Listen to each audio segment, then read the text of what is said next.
Super 16 പോകുന്നത് അതിർത്തി കടന്ന് അങ്ങ് തമിഴ്നാട്ടിലേക്കാണ്. പ്രകൃതി മനോഹാരിതയും ചരിത്രവും നിറഞ്ഞു നിൽക്കുന്ന തമിഴ്നാട് എല്ലപ്പെട്ടിയിലെ കാഴ്ചകളിലേക്ക്.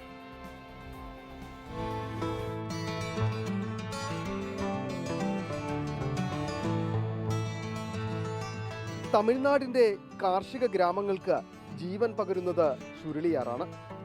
ഈ പുഴയുടെ തീരത്തോട് ചേർന്ന് കിടക്കുന്ന ഒരു ഗ്രാമമാണ് എല്ലപ്പെട്ടി.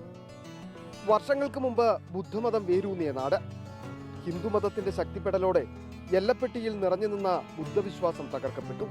ഒപ്പം ഇവിടെ ഉണ്ടായിരുന്ന ബുദ്ധശില്പത്തിന്റെ തല വെട്ടിമാറ്റി. എന്നാൽ തലയില്ലാത്ത ശില്പം തലവെട്ടി മുനിയപ്പൻ എന്ന പേരിൽ ഹിന്ദുമത ആചാരപ്രകാരം ഇപ്പോഴും ആരാധിക്കുന്നു. ഇതാണ് എല്ലപ്പെട്ടിയുടെ ചരിത്രം.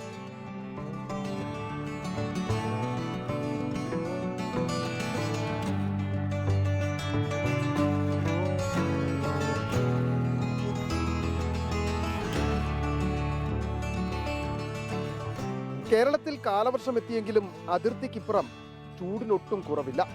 വിയർത്തൊഴുകുന്ന തേനി ജില്ലയ്ക്ക് കുളിര് പകരുന്നത് ചുരുളിയാറാണ്. അതുകൊണ്ട് തന്നെ ഇവിടെ തിരക്കൊഴിഞ്ഞ സമയവുമില്ല.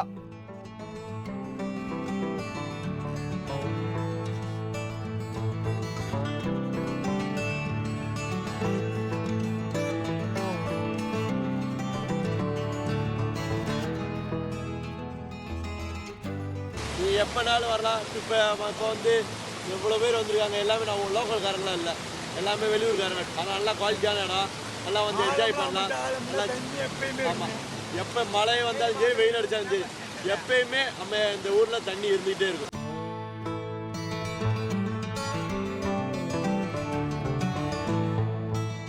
ചരിത്ര സമ്പന്നമായ ഒരു ഭൂതകാലവും പ്രകൃതി മനോഹാരിതയും ഒത്തുചേർന്ന ഇവിടേക്ക് എത്തണമെങ്കിൽ കേരളത്തിന്റെ അതിർത്തി പട്ടണമായ കുമിളിയിൽ നിന്ന് 35 കിലോമീറ്റർ മാത്രം സഞ്ചരിച്ചാൽ മതി. കമ്പത്തെ പാളയത്തിന് സമീപമാണ് എല്ലപ്പെട്ടി ഗ്രാമം സ്ഥിതി ചെയ്യുന്നത്.